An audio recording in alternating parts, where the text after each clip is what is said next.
الحمد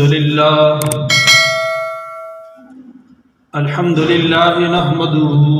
ونستعينه ونستغفره ونعوذ بالله من شرور أنفسنا ومن سيئات أعمالنا من يهده الله فلا مضل له ومن يضلله فلا هادي له ونشهد أن لا إله إلا الله وحده لا شريك له ونشهد أن سيدنا وسندنا وشفيعنا محمدا عبده ورسوله وعلى آله وأصحابه أجمعين أما بعد فأعوذ بالله من الشيطان الرجيم بسم الله الرحمن الرحيم ومن أحسن قولا ممن دعا إلى الله وعمل صالحا وقال إنني من المسلمين وقال رسول الله صلى الله عليه وسلم من رأى منكم منكرا فليغيره بيده فإن لم يستطع فبلسانه فإن لم يستطع فبقلبه وذلك أضعف الإيمان قال الله تبارك وتعالى في شأن حبيبه إن الله وملائكته يصلون على النبي يا أيها الذين آمنوا صلوا عليه وسلموا تسليما اللهم صل على محمد وعلى آل محمد كما صليت على إبراهيم وعلى آل إبراهيم إنك حميد مجيد اللهم بارك على محمد وعلى آل محمد كما باركت على إبراهيم وعلى آل إبراهيم إنك حميد مجيد سبحانك لا علم لنا إلا ما علمتنا إنك أنت العليم الحكيم صدق الله العظيم وصدق رسوله النبي الكريم ونحن على ذلك لمن الشاهدين والشاكرين والحمد لله رب العالمين میرے انتہائی واجب الکرام بھائیو دوستو عزیز بزرگوں، آیت مبارکہ جو آپ کے سامنے پڑھی گئی اس کا ترجمہ یہ ہے، اور اس سے بہتر بات کس کی ہو سکتی ہے جو لوگوں کو اللہ تعالیٰ کی طرف بلائے اور نیک اعمال کرے اور کہے کہ میں فرما بردار لوگوں میں سے ہوں یا مسلمانوں میں سے ہوں۔ حدیث مبارکہ میں رسول اللہ صلی اللہ علیہ وسلم نے ارشاد فرمایا، یہ حدیث ابو سعید خدری رضی اللہ تعالیٰ عنہ سے مروی ہے، فرماتے ہیں میں نے رسول اللہ صلی اللہ علیہ وسلم سے سنا یہ فرماتے ہوئے کہ جو شخص تم میں سے کسی برائی کو ہوتے ہوئے دیکھے، کسی منکر کو دیکھے تو اس کو چاہیے کہ اس کو اپنے ہاتھ سے بند کر دے، اور اگر اتنی استطاعت طاقت نہ ہو تو اس کو اپنی زبان سے بند کرے، اگر اتنی بھی طاقت نہ ہو تو دل سے اس کو برا سمجھے، اور یہ ایمان کا انتہائی کمزور درجہ ہے، وَذَلِكَ أَضْعَفُ الْإِيمَانِ۔ اللہ جل جلالہ نے جو انبیاء علیہ السلام کا ایک سلسلہ آدم علیہ السلام سے شروع فرمایا تھا، چلتے چلاتے خاتم النبیین محمد مصطفیٰ صلی اللہ علیہ وسلم پر اس سلسلہ نبوت کو ختم فرما دیا۔ پہلے جب بھی کوئی نبی اپنی قوم سے چلا جاتا، پردہ فرما جاتا تھا، تو اللہ جل جلالہ قوم کی گمراہی کو دیکھتے ہوئے نئے نبی کو مبعوث فرما دیا کرتے تھے۔ نبی آ کر ان میں محنت کرتا، بھٹکے ہوئوں کو راہ راست پر لانے کی کوشش کرتا، ہدایت کا راستہ ان کو دکھاتا۔ اراءۃ الطریق، ہدایت اللہ ہی کے ہاتھ میں ہے، اللہ کے علاوہ کوئی کسی کو ہدایت نہیں دے سکتا۔ انبیاء علیہ السلام ہدایت کا راستہ دکھلاتے تھے، ہدایت کی منزل کی طرف گامزن کر دیتے تھے۔ تو جب قوم میں فساد آتا، بگاڑ آتا، بے دینی آ جاتی، گمراہی پھیل جاتی، فتنہ و فساد برپا ہو جاتا، تو اللہ جل جلالہ اپنے نبی اور رسول کے ذریعے سے اس قوم کی اصلاح فرماتے تھے۔ لیکن رسول اللہ صلی اللہ علیہ وسلم پر آ کے اللہ تعالیٰ نے اس سلسلہ نبوت کو ختم فرما دیا، اور امت قیامت تک آتی رہے گی۔ امت کے افراد، لوگ، امتی، مرد، عورتیں تو تا قیامت پیدا ہوتے رہیں گے، آتے رہیں گے۔ اور یہ بات کھلی ہوئی روشن کی طرح واضح ہے کہ جب بھی کسی قوم میں نبی اٹھ جاتا تھا، قوم لازماً گمراہی کی طرف مائل ہو جاتی تھی۔ رسول اللہ صلی اللہ علیہ وسلم کے بعد بھی یہی تھا کہ حضور جب پردہ فرما گئے، قوم لازمی طور پر گمراہی کی طرف مائل ہوتی، لیکن اللہ جل جلالہ نے اس امت پر احسان عظیم فرمایا۔ اس امت کے ہر فرد کو اللہ نے وہ کام جو نبیوں کو عطا کیا تھا، یعنی امر بالمعروف اور نہی عن المنکر، اللہ نے اس امت کے ہر فرد کو وہ عطا کر دیا ہے۔ اس امت کے ہر فرد کے ذمے دو کام ہیں، ایک اپنی عبادت اور دوسرا دوسرے لوگوں کی فکر۔ جو شخص یہ کہہ کر زندگی گزار رہا ہے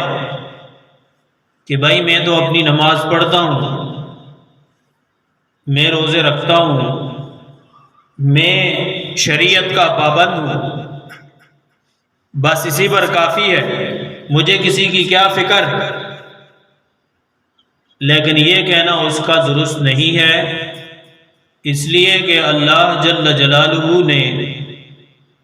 اپنے کلام مقدس کے اندر ارشاد فرمایا،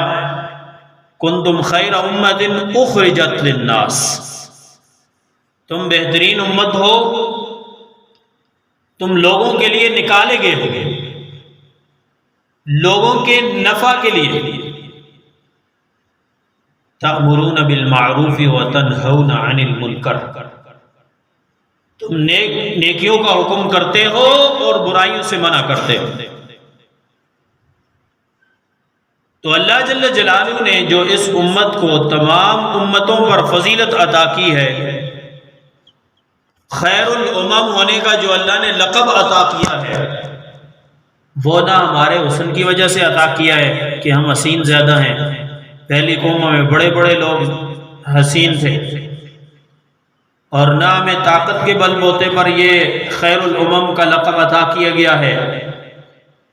پہلی قوم ہے قوم عاد کو دیکھیں، وہ 60 ہاتھ قد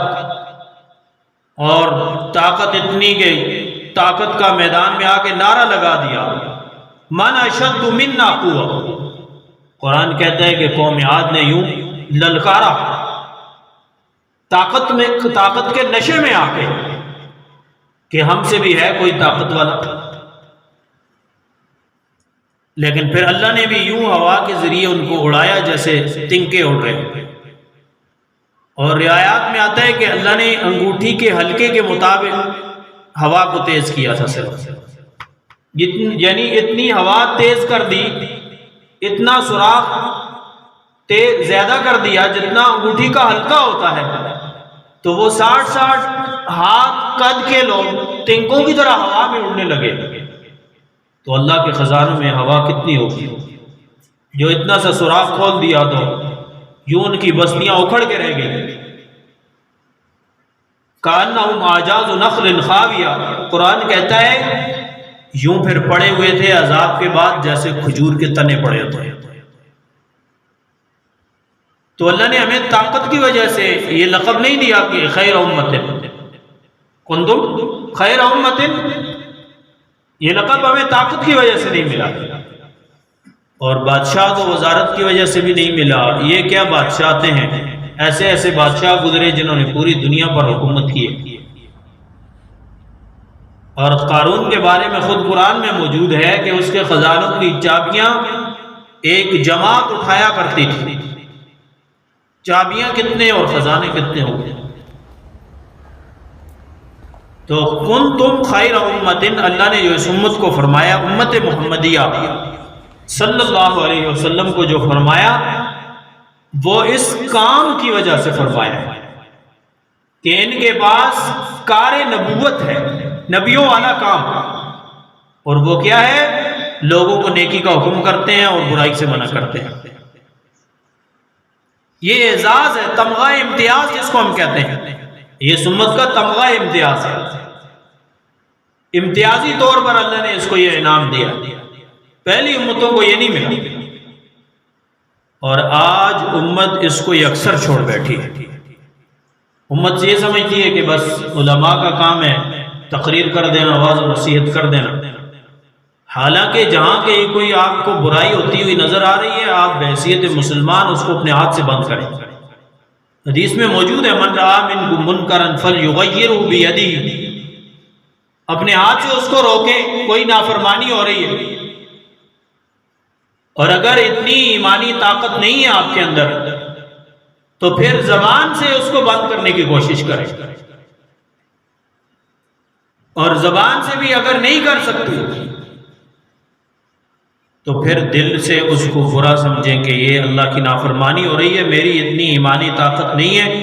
کہ میں اس نافرمانی کو روک سکوں، یہ ہے برا کام ہے۔ اب تھوڑا سا اپنے ضمیر میں جھانک کے ہر انسان دیکھے کتنی برائیاں ایسی ہیں جس میں ہم خود شریک ہو جاتے ہیں۔ دل سے تو برا سمجھنا دور کی بات ہے، اور دل سے برا سمجھنے کو بھی اللہ کے رسول صلی اللہ علیہ وسلم نے ایمان کا کمزور درجہ فرمایا۔ تو اس سے پتہ چلا کہ ہمارے اندر تو وہ کمزور درجے کا بھی ایمان نہ رہا، کہ اللہ کی نافرمانیاں سرعام ہو رہی ہیں، کھلے طور پہ ہو رہی ہیں، اور ہم اپنے دل میں بھی اس کی برائی کو محسوس نہیں کریں کہ یہ برا کام ہے، اللہ کی نافرمانی ہے، ان لوگوں کو نہیں کرنی چاہیے، بجائے اس کے کہ ہم خود اس برائی میں شریک ہو جاتے ہیں۔ تو میرے عزیز بھائی اور دوستو، اللہ پاک نے ہمیں دعوت اللہ، دعوت و تبلیغ ایک عظیم کام دیا ہے۔ یہ کام نہ تو کسی مخصوص جماعت کا ہے نہ علماء کا ہے، یہ بحیثیت مسلمان ہر کلمہ گو کی ذمہ داری ہے کہ وہ خود بھی خیر پر عمل کرے اور خیر کی طرف لوگوں کو بلائے، خود بھی برائی سے بچے اور لوگوں کو برائی سے بچانے کی کوشش کرے۔ امام مالک رحمہ اللہ نے فرمایا تھا کہ اس طبقے کی اصلاح اسی محنت سے ہوگی جس محنت سے اول امت کے اول طبقے کی اصلاح ہوگی، اور امت کا پہلا طبقہ صحابہ رضوان اللہ علیہم اجمعین، ان پر محنت فرمائی آقا دو جہاں صلی اللہ علیہ وسلم، اور یہی محنت فرمائی، کلمہ حق لے کے حضور آئے اور فرمایا کہ اس کلمے کے نیچے آ جاؤ، کامیاب ہو جاؤ، فلاح مل جائے گی تمہیں، دونوں جانوں کی کامیابیاں تمہارے قدم چومیں گی۔ حضور دعوت حق لے کے آئے، دعوت و تبلیغ لے کے آئے، اور آپ جانتے ہیں مکہ میں جب آپ نے محنت کی، آپ کو مارا گیا، آپ کو گالیاں دی گئی، آپ کو مجنون اور دیوانہ کہا گیا، یہاں تک کہ جب رسول اللہ صلی اللہ علیہ وسلم نے دیکھا مکے میں تو کوئی ماننے والا نہیں ہے، تو آپ نے طائف کا رخ کیا، طائف کا سفر کیا، اور طائف کا سفر یہی شوال کے مہینے میں ہوا ہے۔ اسی سلسلے میں، اسی نسبت سے آج کا موضوع یہ میں نے رکھا ہے کہ حضور طائف تشریف لے گئے کہ شاید وہاں میری کوئی بات تسلیم کر لے، بات مان لے، تو وہاں پر بھی جب 3 سرداروں سے ملاقات ہوئی، ہر ایک نے حضور سے ناگواری کا اظہار کیا، اور پھر وہاں کے اوباش لڑکوں کو پیچھے لگا دیا کہ وہ حضور کو پتھر مارے، نعوذ باللہ من ذالک۔ آقا دو جہاں صلی اللہ علیہ وسلم کے طائف کے سفر میں ان اوباش نوجوانوں نے اتنے پتھر مارے کہ حضور کے جوتے رنگین ہو گئے خون سے۔ حضور کس لیے گئے تھے؟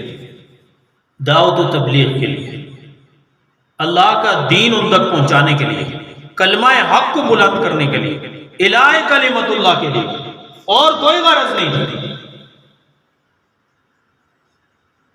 تو جب حضور پاک صلی اللہ علیہ وسلم کو ذرا اطمینان ہوا ان سے، تو حضور نے ہاتھ بلند کیے، ان لوگوں کی بد دعا کے لیے نہیں، اللہم اہد قومی فإنہم لا یعلمون، اے اللہ میری قوم کو ہدایت دے، یہ جانتے نہیں، اور اپنی بے کسی کا اظہار کیا۔ تو رسول اللہ صلی اللہ علیہ وسلم نے یہی محنت فرمائی جس سے اول طبقے کی اصلاح ہوئی، دعوت والی محنت، دین حق کو ان تک پہنچانے کی محنت۔ امام مالک رحمہ اللہ فرماتے ہیں اسی محنت سے اس آخری طبقے کی بھی اصلاح ہوئی۔ اور اما عائشہ صدیقہ رضی اللہ تعالی عنہا فرماتی ہیں کہ رسول اللہ صلی اللہ علیہ وسلم تشریف لائے، میں نے چہرہ انور پر کوئی خاص اثر محسوس کیا، آپ نے کسی سے بات چیت نہیں فرمائی، اور وضو فرمایا اور مسجد میں تشریف لے گئے۔ میں حجرے کی دیوار سے لگ کر چمٹ کر کھڑی ہو گئی تاکہ میں سنوں حضور کیا فرماتے ہیں۔ واقعہ دو جہاں صلی اللہ علیہ وسلم نے آپ ممبر پر تشریف فرما ہوئے اور ارشاد فرمایا، لوگوں امر بالمعروف اور نہی عن المنکر کرتے رہو، مبادا وہ وقت آ جائے کہ تم دعا کرو اور تمہاری دعا قبول نہ ہو، تم اللہ سے سوال کرو اور تمہارا سوال پورا نہ کیا جائے، تم دشمن کے خلاف مدد طلب کرو اور تمہاری مدد نہ کی جائے۔ حضور نے یہ کلمات ارشاد فرمایا اور ممبر سے نیچے تشریف لے آئے۔ اور آج اگر آپ دیکھیں معاشرے کے اندر تو یہی صورتحال ہے کہ ہم امر بالمعروف اور نہی عن المنکر کو چھوڑ بیٹھے ہیں، دعائیں کرتے ہیں، دعائیں قبول نہیں ہوتی، اللہ سے سوال کرتے ہیں، پورا نہیں کیا جاتا، حالانکہ اللہ نے تو قرآن میں فرمایا ادعونی استجب لکم، مجھ سے مانگو میں تمہاری پکار کا جواب دوں، تمہارے سوال کو پورا کروں۔ لیکن امر بالمعروف اور نہی عن المنکر کے ترک کرنے کی وجہ سے، اس کو چھوڑ دینے کی وجہ سے آج دعائیں قبول نہیں ہو رہی، اور دشمن کے خلاف مدد مانگتے ہیں، مدد نہیں ملتی۔ صحابہ رضوان اللہ علیہم اجمعین میدان میں اترتے تھے، اللہ سے مدد مانگتے تھے، اللہ ان کی کھلی ہوئی آنکھوں سے اللہ ان کو دکھاتا تھا کہ اللہ نے تمہاری مدد کر دی۔ بدر کے میدان میں دیکھے فرشتے قطار در قطار اتر رہے ہیں۔ صحابہ رضوان اللہ علیہم اجمعین یوں تلوار دشمن کی طرف ہلاتے تھے، گردن پہلے اڑ جاتی تھی۔ تو اللہ نے صحابہ رضوان اللہ علیہم اجمعین کی مدد فرمائی۔ کیوں؟ وہ امر بالمعروف اور نہی عن المنکر کرنے والے لوگ تھے، یعنی اچھائیوں کا حکم کرنے والے اور برائیوں سے روکنے والے۔ اس کا حق ادا کیا انہوں نے، تو اللہ جل جلالہ نے بھی پھر ہر میدان میں صحابہ کے قدم جما دیے۔ وَيُثَبِّتْ أَقْدَامَكُمْ، اللہ فرماتے ہیں تمہارے قدموں کو مضبوط کر دوں گا، جما دوں گا، لیکن شرط یہ ہے کہ ہم کامل ایمان والے ہو جائیں، ہم سچے مسلمان ہو جائیں۔ صحابہ رضوان اللہ علیہم اجمعین کسی بھی ملک میں، شہر میں، بستی میں جاتے تھے تو یوں بڑے بڑے وعظ اور تقریریں نہیں کرتے تھے۔ لوگ صحابہ کی دیانتداری کو، ایمانداری کو، سچائی کو، معاملات کو دیکھ کر جوک در جوک اسلام میں داخل ہو جاتے تھے، کیونکہ وہ لوگ تو پسے ہوئے لوگ، ظلم و جور کا دور تھا، جہالت کا، اور اس زمانے میں کوئی انصاف کرنے والا مل جائے، تجارت میں کوئی دیانتدار آدمی مل جائے، اپنے مبیع کی عیب بتانے والا کہ بھائی اس میں یہ عیب ہے، یہ عیب ہے، پھر بھی تمہیں پسند آئے تو خرید دو اتنے میں۔ آج تو عیب چھپائے جاتے ہیں نا،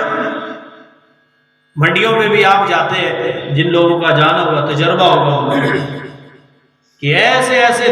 وہ ہیلے کر کے آتے ہیں جانوروں کے ساتھ کہ ان کے تھن دودھ سے بھرے ہوئے پتہ ایسے محسوس ہوتا ہے کہ جانور بڑے دودھ والا ہے،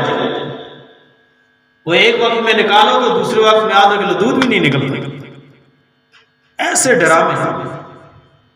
تو صحابہ رضوان اللہ علیہم اجمعین اگر کوئی عیبدار جانور بیچ دیتے تھے اور پتہ نہ چلتا خریدار اس وقت تک چین سے نہیں بیٹھتے تھے جب تک اس کو بتا نہ دیں کہ اس جانور میں یہ ہے۔ تو لوگ آپ کی امانتداری، دیانتداری، سچائی، کھرے معاملات کو دیکھ کر اسلام میں داخل ہوتے ہیں، اور صحابہ فرماتے تھے کونوا مثلنا، لوگوں ہماری طرح ہو جاؤ۔ آج کوئی آدمی میرے خیال میں یہ دعویٰ نہیں کر سکتا ہے، کیونکہ ہم شریعت کے پابند ہی نہیں، ہم کامل الایمان ہی نہیں، ہمارے ایمان کمزور ہے، ہمارے معاملات میں ملاوٹ ہے۔ کسی آدمی سے وعدہ کرتے ہیں تو وہ دن آ جاتا ہے پتہ ہی نہیں چلتا، پیسے لے لیتے ہیں، بھائی فلاں دن کو دیں گے، فلاں دن کو بندہ دیکھتا رہتا ہے، کئی مرتبہ ایسے ہوا میرے ساتھ۔ تو ہمارے معاملات ٹھیک نہیں، اور دیانتداری نہیں ہے، سچائی نہیں ہے، جھوٹ ہے، کاروبار میں جھوٹ ہے اور چیزوں میں ملاوٹ ہے، پیسے کھری چیز کے اور دیتے کھوٹی چیز، ملاوٹ والی، دھوکے والی، خراب مال۔ ایک کامل مسلمان ایسا نہیں کر سکتا ہے، اس لیے تو اللہ کی مدد نہیں رہی، روزی میں برکت نہیں ہے، ہزاروں دن میں کماتے ہیں، برکت نہیں ہوتی۔ اور صحابہ کے زمانے کے اندر مال تھوڑے تھے، برکت تھی۔ تو میرے عزیز بھائی اور دوستو، دعوت اللہ دائی کی صفات میں سے یہ ہے کہ وہ امانتدار، دیانتدار اور سچا ہوتا ہے۔ اور اللہ جل جلالہ نے اس آیت مبارکہ میں فرمایا ہے وَعَامِلَ صَالِحًا، کے ساتھ نیک عمل بھی کرتا ہو۔ اللہ نے فرمایا اس سے بہتر کس کی بات ہو سکتی ہے جو لوگوں کو اللہ کی طرف بلائے اور ساتھ نیک عمل بھی کرے۔ ایک آدمی خود عامل نہ ہو، لوگوں سے کہے، اس کے کہنے کا اثر نہیں ہوگا، خود عمل کرتے ہوئے کہے گا تو اس کی تبلیغ کا اثر ہوگا۔ یہ تبلیغ کے اصول میں سے ہے کہ خود عمل کرے، لوگوں کو کہے۔ اور پھر ساتھ یہ بھی فرمایا وَقَالَ إِنَّنِي مِنَ الْمُسْلِمِينَ، اپنے مسلمان ہونے پر فخر کرے۔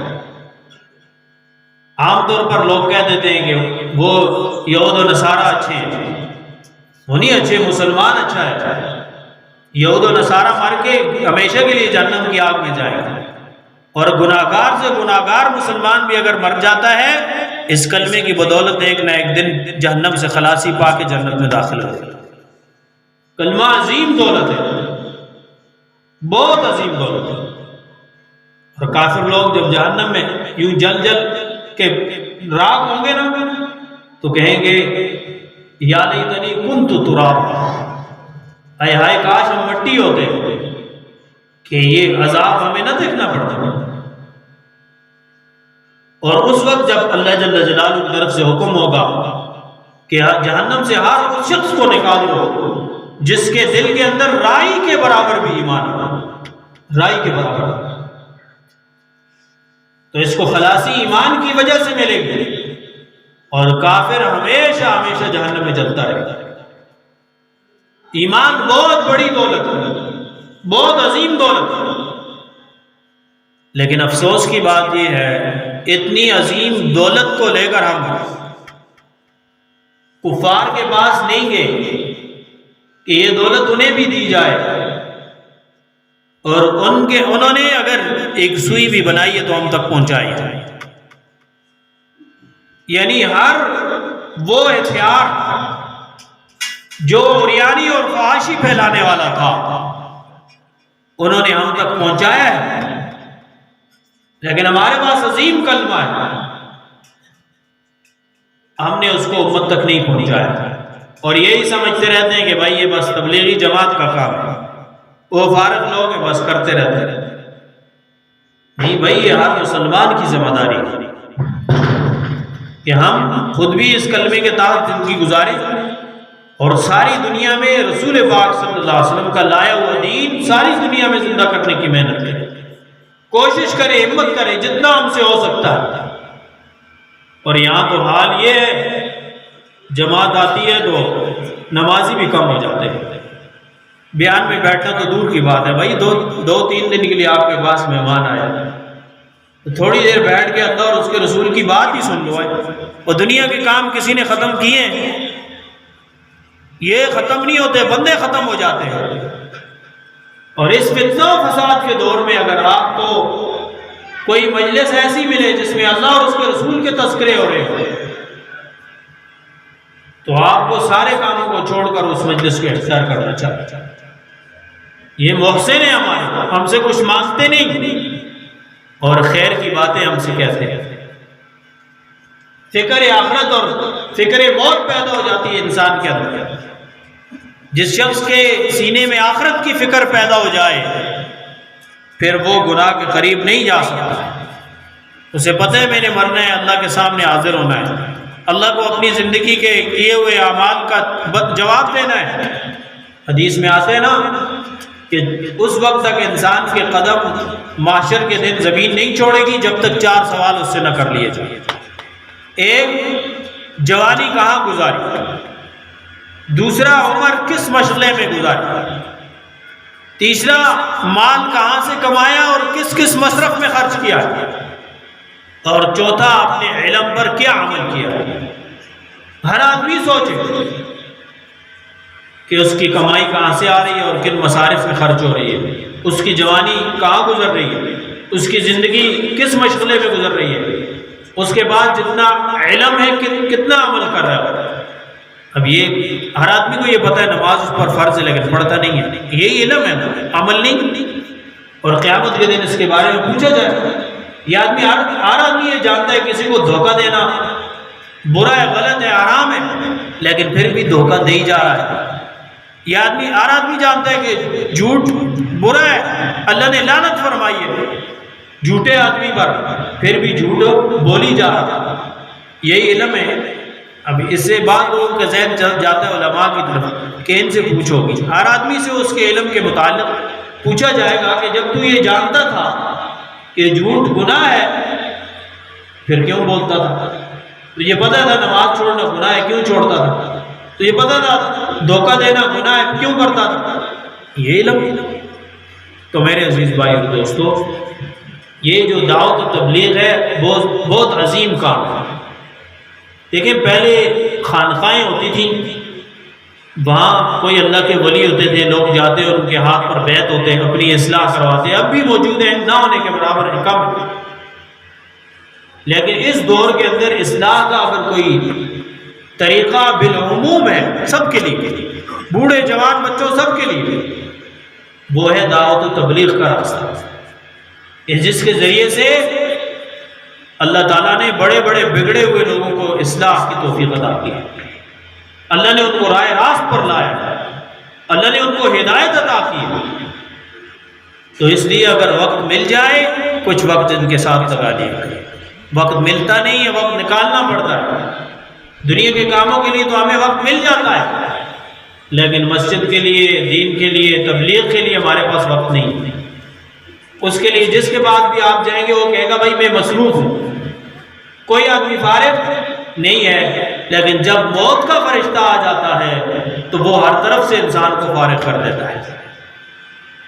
اس لیے میرے عزیز بھائی اور دوستو، نظام کائنات یوں ہی چلتے رہیں گے، ہم زمین کے نیچے دفن ہو جائیں گے۔ ہم یہ سمجھتے ہیں کہ میں ہوں تو کام چل رہا ہے، نہیں ہوں گا تو کام بند ہو جائے گا۔ کتنے کام بند ہوئے، لاکھوں لوگ روزانہ دنیا سے جا رہے ہیں۔ تو اس لیے میرے عزیز بھائی اور دوستو، ہمیں اپنی آخرت کی فکر کرنی ہے کہ میرا موت کے بعد کیا بنے گا، قبر میں کیا بنے گا، آخرت میں کیا ہوگا میرا، اس کے لیے میں نے کتنا وقت لگایا ہے، میں کتنی محنت کرتا ہوں پورا دن کہ میری قبر روشن ہو جائے، جنت کا باغ بن جائے۔ اس کے لیے میں دن بھر کتنی محنت کرتا ہوں۔ بس یہ لمحہ فکر ہے، اس کو سوچیں اور اپنی آخرت کو بنانے کی محنت کریں۔ اللہ جل جلالہ سے دعا ہے اللہ پاک سب کا اپنے دربار میں قبول فرمائے اور اصلاح کی توفیق عطا فرمائے۔ وما علینا الا البلاغ، سنت ادا